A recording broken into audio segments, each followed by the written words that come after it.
Oops, hindi po ito kalamay at hindi din naman po ito ubi maha blanca. Mas masarap pa dyan ang gagawin natin dahil today ay pagsasamahin natin ang all-time favorite nating mga Pinoy na ubi kalamay at ubi maha blanca. Promise guys, hindi mo pagsisisihan ang paggawa nito. To start ay meron po tayong 2 cups lang ng kakang gata. Pwede din po kayong gumamit ng nasa pouch na gata kung wala kayong mabilhan ng fresh pigang gata. Buhos lang natin yan sa ating blender. At isusunod ko na dito ang kalahating lata ng whole corn.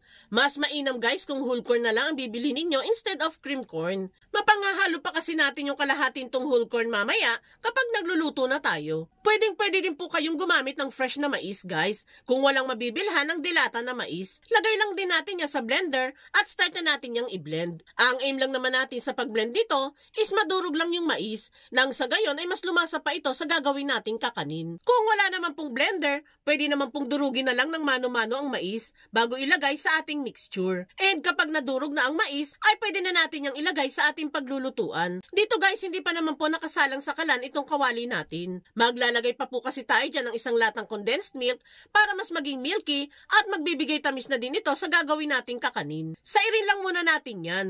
Then saka ito halu-haluin. At habang hinahalo-halo natin yan, pasasalamatan ko lang muna sila Ma'am Neng Abordo ng Mandaluyong City, Ma'am Lerma Saria ng General Trias Cavite, at Ma'am Vanessa Abada ng Malabon City. Thank you for watching mga madam ko! Kapag nahalo na ang condensed milk sa mixture, ay mag-a-add naman ako dyan ng 1 teaspoon lang ng ubi food coloring. Mas magiging appetizing kasing tignan tong kakanin natin kung lalagyan natin ng food coloring. Haluin lang muna natin hanggang sa kumulay na ng husto sa mixture yung food coloring na inilagay natin. And last na ingredient na ilalagay natin ay itong 1½ cup ng glutinous rice flour o giniling na malagkit na bigas. Halu-haluin lang natin ang mixture hanggang sa wala ng buo-buong harina ang makikita dito. And kapag smooth na ang consistency ng ating mixture, ay pwede na natin itong isalang. Lulutuin lang natin itong mixture na nasa medium heat lamang po para maiwasan natin ang pagkasunog nito sa kawali. Kailangan po ay wag itong titigilan sa kakahalo para po hindi magsettle sa ibaba yung glutinous rice flour na inilagay natin. At kung hanggang ngayon ay nanonood ka pa, it means na interesado ka sa ginagawa natin today. At kung sakali pong magugustuhan mo itong kakanin recipe natin, pwede po bang pusuan mo naman ang video natin at mag-comment ka na din sa baba kung taga saang lugar po kayo. Malay mo ma-shoutout kita sa mga future videos na gagawin pa natin. Maraming salamat po!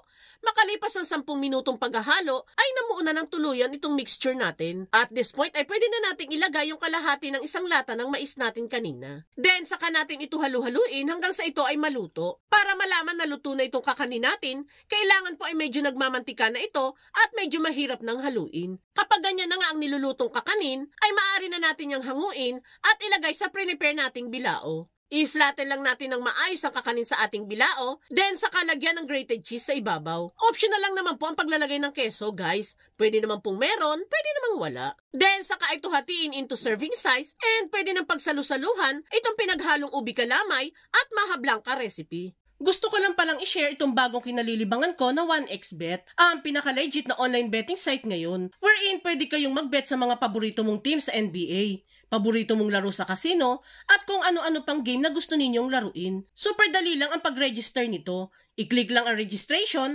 at i-provide lang ang kailangang detalye at huwag kalimutang ilagay sa promo code ang word na 1xKitchen dahil pwede ka makapag-claim ng up to 6,000 pesos bonus sa unang deposit mo pa lamang. O, diba? Ang syala. Kapag mag-cash in ka sa larong ito, i-click lang ang deposit at pwede kang mag-deposit through GCash or Paymaya. Ganon din syempre ang pag-withdraw. Click lang ang withdraw, then GCash, at i-provide lang ang kailangang information and wait mo lang pumasok sa GCash ang iyong napanalunan sa game. Take note guys na pang 18 years old and above lang po ito. I-click lang ang link sa ibaba at simulan mo na mag-register.